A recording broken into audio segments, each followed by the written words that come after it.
የምር ጥሩ አቂዳ ያለው ሰው ያስፈልገናል። እኔ ማስተማሩ ብቻ አይደለም የሚበቃው።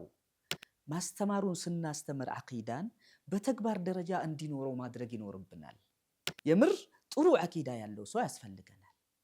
ማንንም ምንንም የማይፈልግ ከአላህ ውጪ የፈጠረውን ጌታ በደንብ የሚያውቅ ለሱ ታዛዥ የሆነ ጥሩ ሰውን በተግባር ደረጃ ተርቢያ ያስፈልገናል።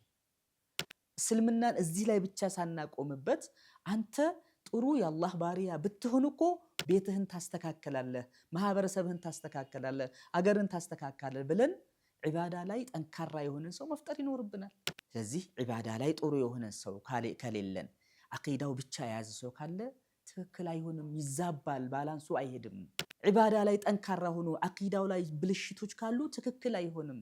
ዒባዳም ላይ ጎበዝ ሆኖ አኽላቅም ኖሮት ዒባዳም ኖሮት አኽላቁ ዜሮ ከሆነ አይጠቅምንም። ዲነል ኢስላም ሁሉ ቦታ ነው የሚገባው።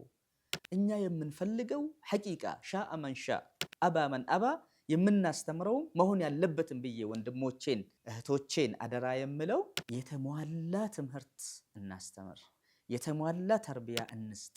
ውጤቱን በራሳችን እናየዋለን።